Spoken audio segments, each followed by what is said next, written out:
Have you ever wanted to master flame? Light fire with the snap of your finger? Well, the Pyromancers have done that. For this episode of the Appendix Stat Block Creatures, we're focusing on the Masters of Flame with the Pyromancers.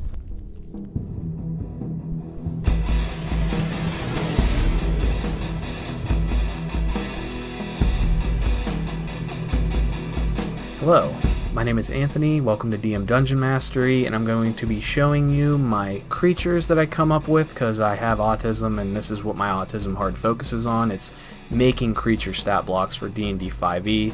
I obsess over it. I make a lot of stuff. This is sort of how I pass the time when I'm not doing things like playing video games or just having an episode of existential dread and thinking about how horrible my life is. Anyways, let's get into this. We're going to start off with the first stat block here today. It's going to be a shorter video. This is the Pyromancer Novice, and this is an experimental video. I want feedback from you guys for what you think about these stat blocks. So one of my biggest issues with spellcasting stat blocks is it is such a pain in the ass to have to go find what every single spell does on a creature stat block.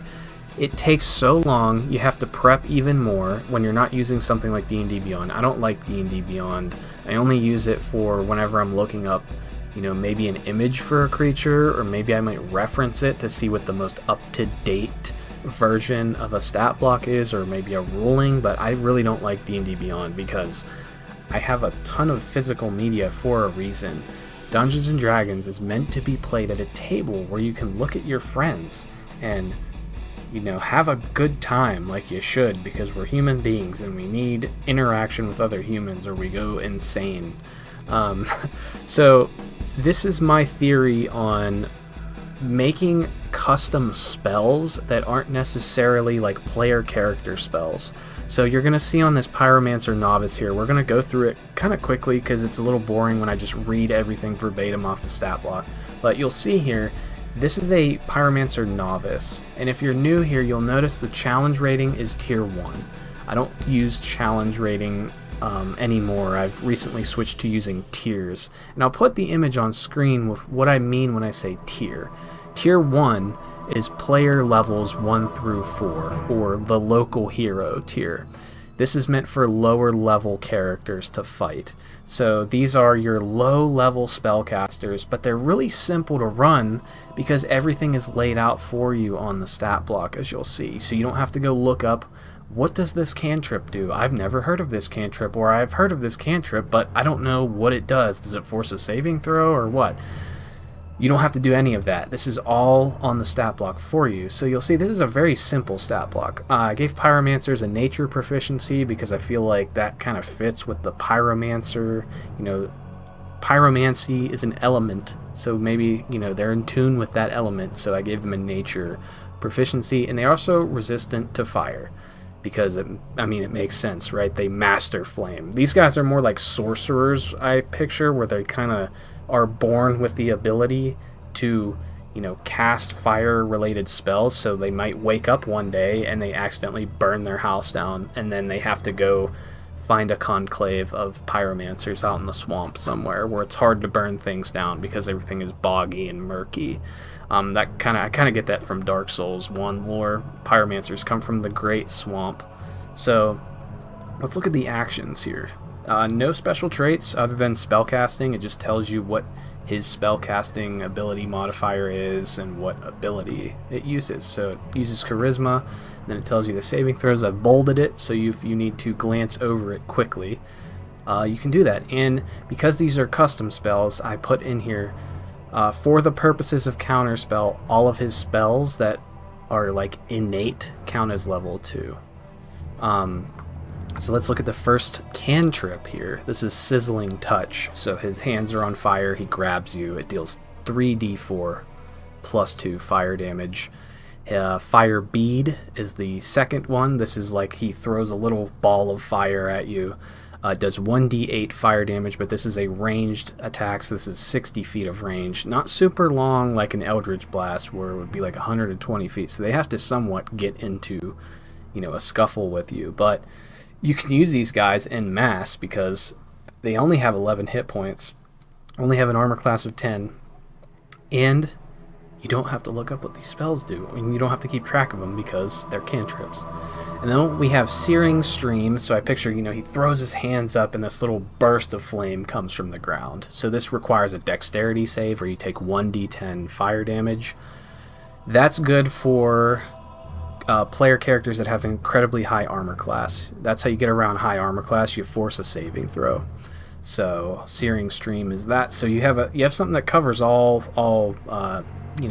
areas of play in combat. You have a touch, a ranged, and then a spell that forces a saving throw. And then you have Candle Hand. This is kind of just a flavorful ability, but I picture, they can shed bright light with their hand. If they can conjure up a flame, they should be able to make their hand essentially light. It's not like the light cantrip where you can touch anything. It's just them specifically, their hand. You could describe that as, each finger lights up with an individual flame, or the hand itself becomes flame. And then we have the first actual spell here, and these guys only get one spell because these are low-level pyromancers. So this is Flaming Blast. This is essentially if you take Fireball and you just scaled it down really low. So Flaming Blast, 120 foot range, but it's a 10 foot radius. So it's a DC 12 dex save, or you take 3d6 fire damage. If you succeed that save, you take half on a success. Simple. Guaranteed damage, though. So, you have enough of these guys, and they will become a problem. 3d6 fire damage, they're blasting you. That's eventually going to start, ticking up in the HP amount of damage that they've done. I said that in a really roundabout way. I don't know what's wrong with me. I can't talk today. But they can only cast this twice a day, so they have 2 spell slots, technically. That's the low-level Pyromancer. Let's keep going here, because they get increasingly more epic the higher we go. Alright, this is the Pyromancer Adept. So maybe this is a Pyromancer who found a conclave. He found a mentor who now is teaching him how to control this burning anger inside of him. So the Adept has hide armor, and he has 58 hit points. He's got a saving throw proficiency for charisma, and he has a skill in Arcana now to kind of show that he is sort of started to learn how to harness this energy inside of him. He speaks any one language, which is usually common. Now, this is a tier 2 stat block, so this is meant to go up against players between 5 and 10th level. You can run a mob of them, or you can only run one for like 5th level characters, and then you could put a bunch of novice pyromancers as like the mook enemies, if you will.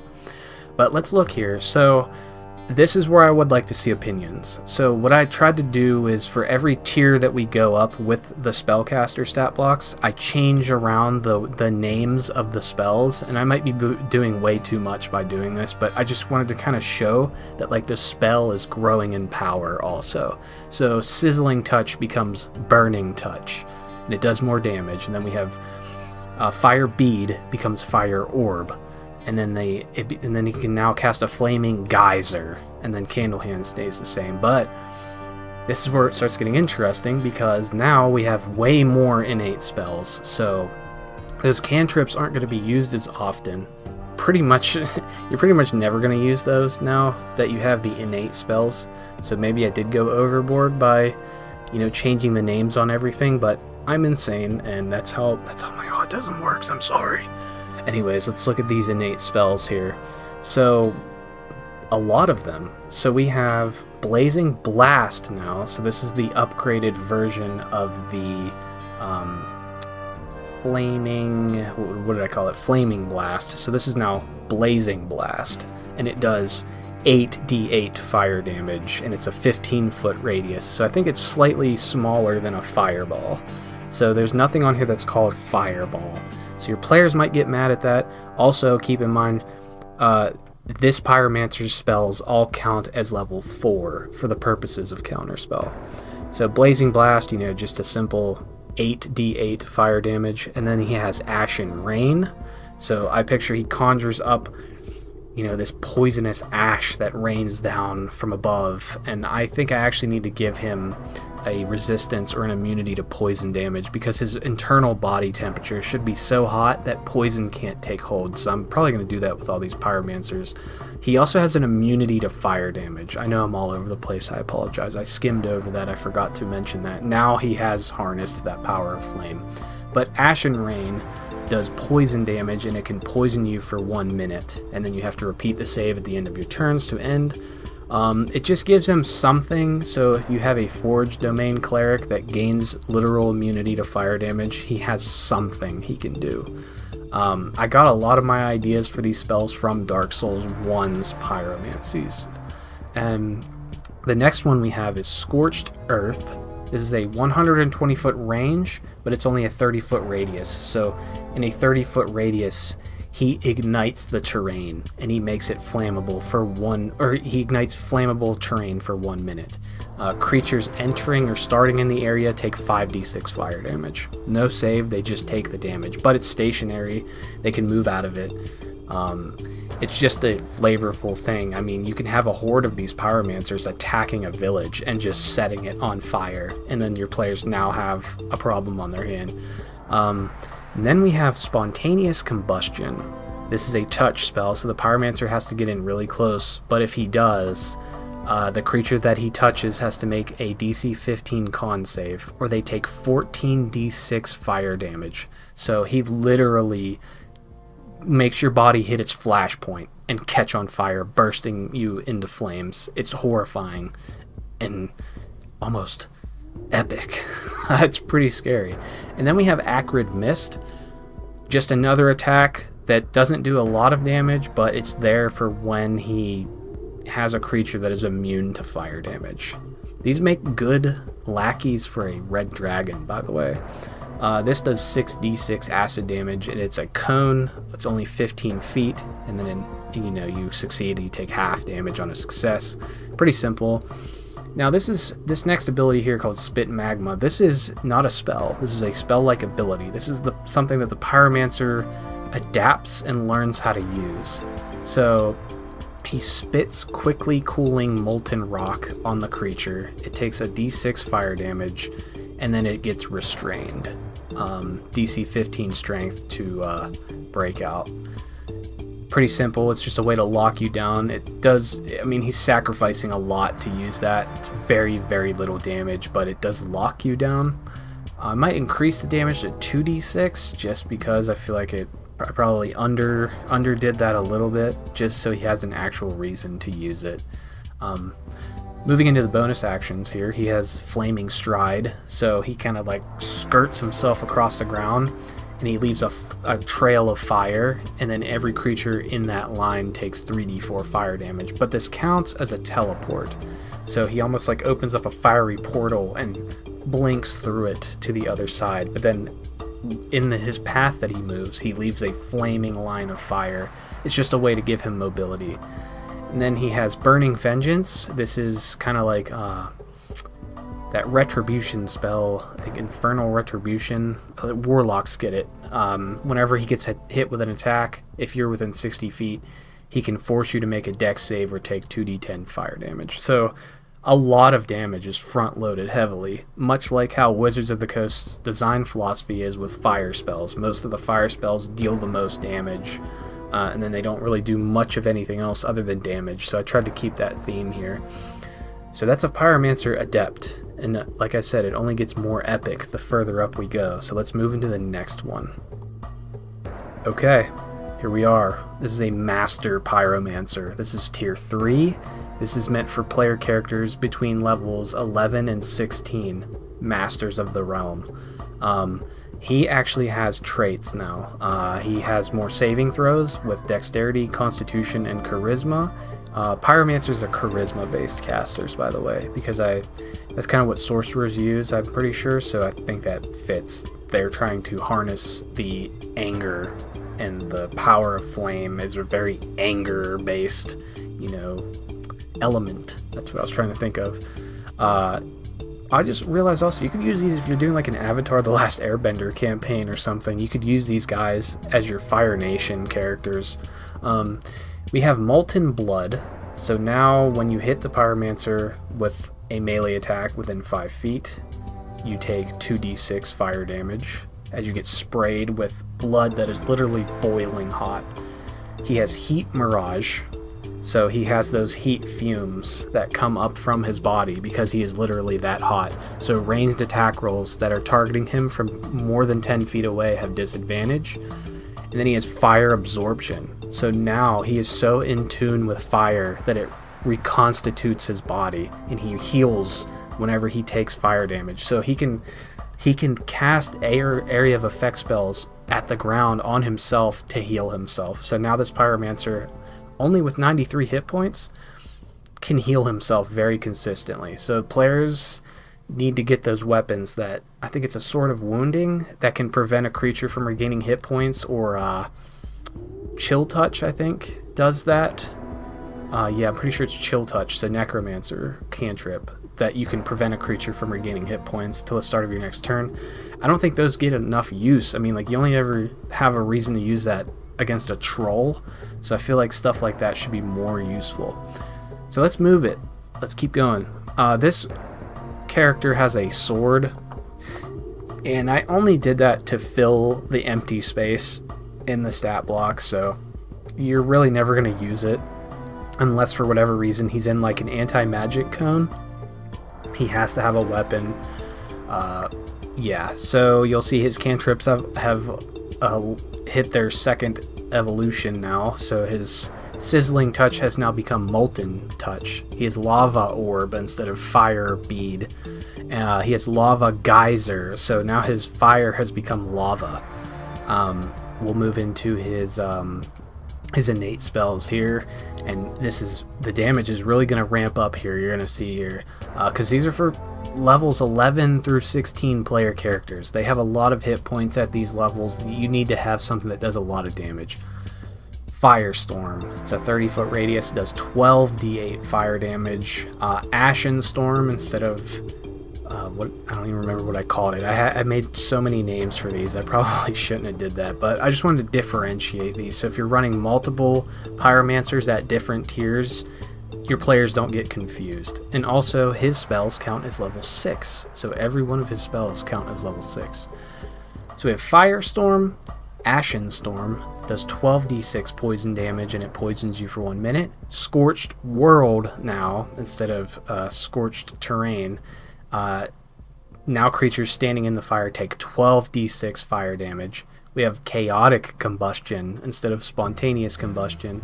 It does 14d10 fire damage, half on a success, but he has to touch the character, remember, so he has to get in close and do risky maneuver. Acrid Fog instead of Acid Breath does 5d8 acid damage now. And then we have Flaming Vortex. So he literally summons a flaming tornado, essentially. Think of like a water spout, but the opposite. It's a fire tornado.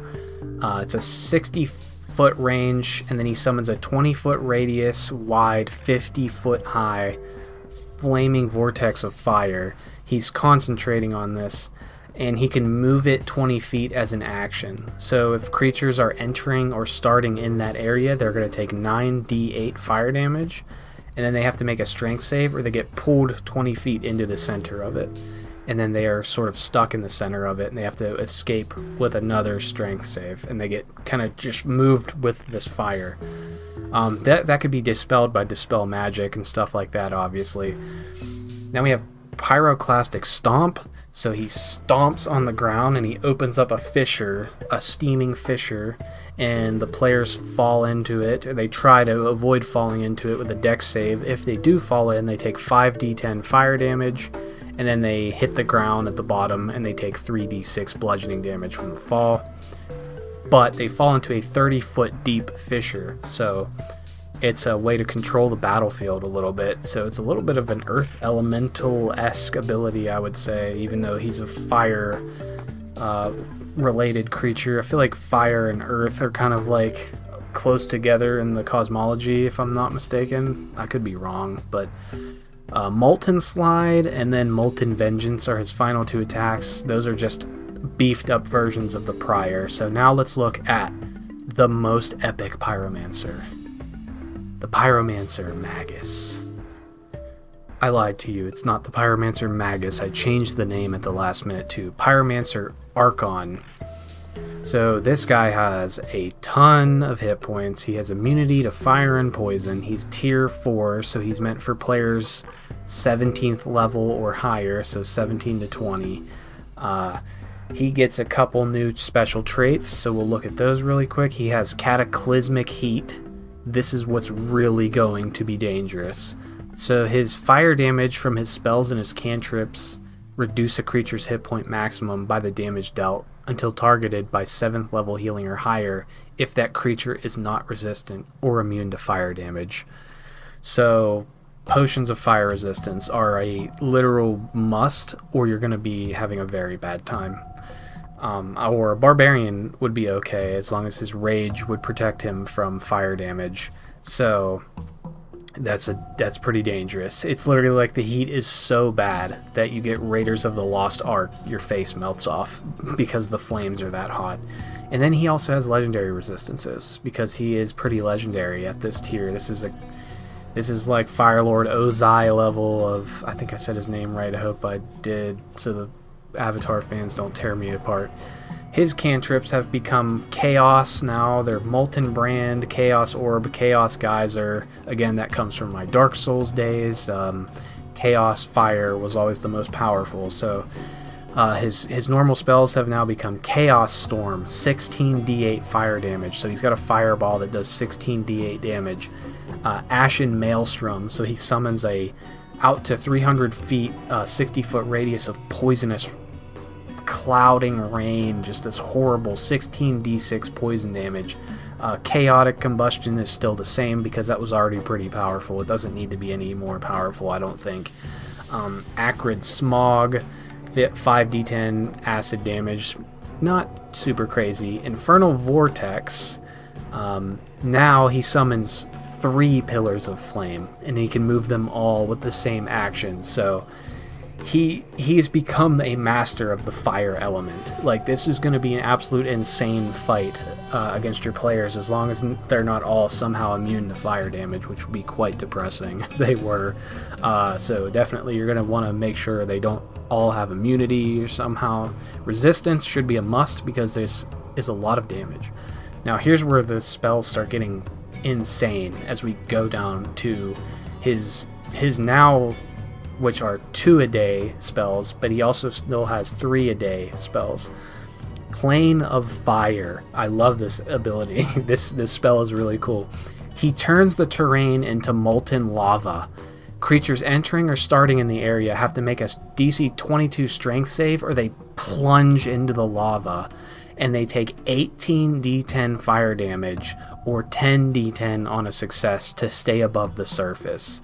The lava counts as difficult terrain.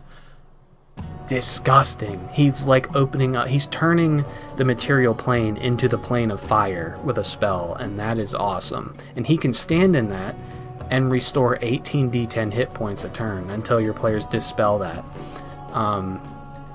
So pretty epic. I mean, I think that's awesome. Just describing that, your players are gonna shit themselves pretty much.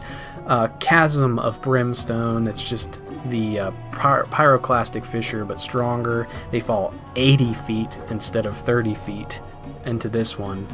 And now the coup de grace, the big spell that this Pyromancer has, Armageddon.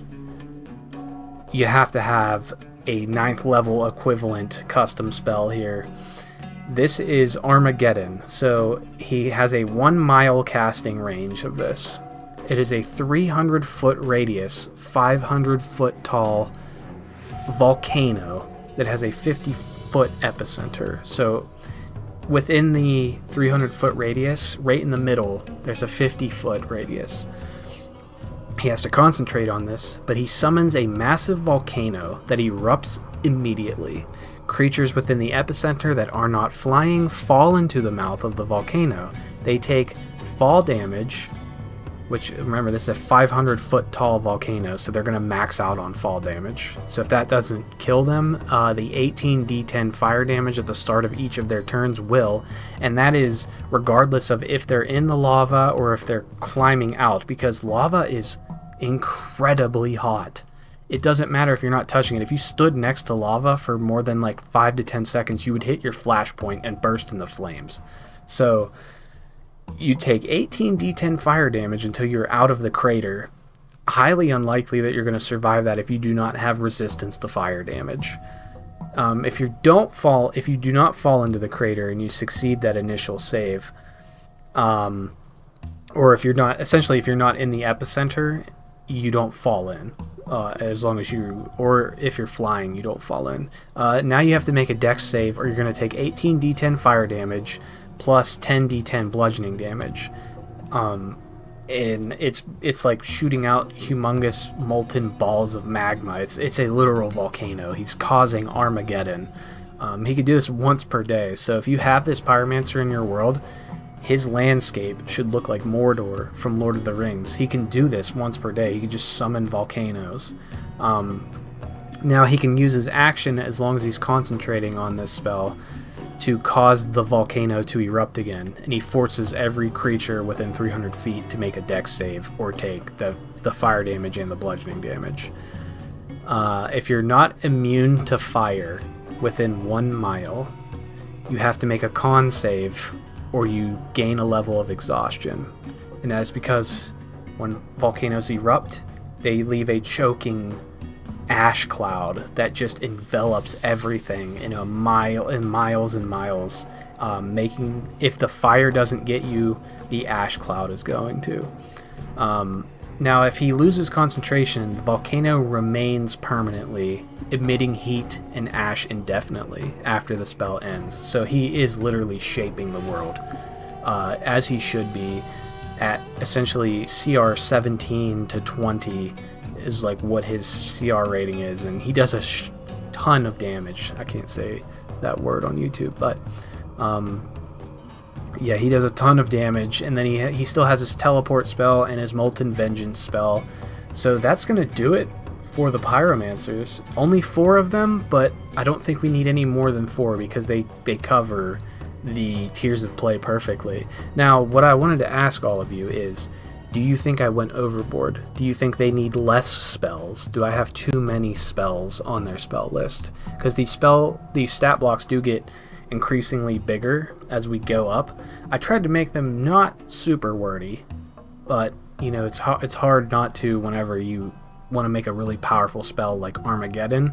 Armageddon takes up like a whole 2/8 of the stat block there. So let me know what you guys think in the comments. I hope you like this. Let me know if you like the spellcaster changes that I'm doing, because I want to make more stat blocks like this. But if people don't like these and they would rather me just use, you know, the in-game spells and just put the list of spells and then you want to go look them up, let me know. Maybe I'll go back to that. But I like this style. I'm definitely going to use these stat blocks for my own personal games. I hope you guys use them too. My name is Anthony, also known as DM Dungeon Mastery. You can get these stat blocks on my Patreon. The link will be in the description. These are all going to be Patreon exclusive. However, if you don't want to subscribe to the Patreon, you can pay $3.50, which I think is fair for these stat blocks, because these are going to be pretty useful to you, and just get the stat blocks. Or if you sub to the Patreon, you get access to all of my stat blocks for the same price of $3.50. And then I might put the lower tier ones up for free, so if you just want the lower tier one, you'll get that one. But these come with the stat block, it comes with the art for the Pyromancer, and it comes with the file that you can use to edit these stat blocks yourself. So if you want to change a spell, you can do that. Anyways, I am Anthony, also known as DM Dungeon Mastery. I'm not saying goodnight, I'm just saying. I'll catch you in the next one.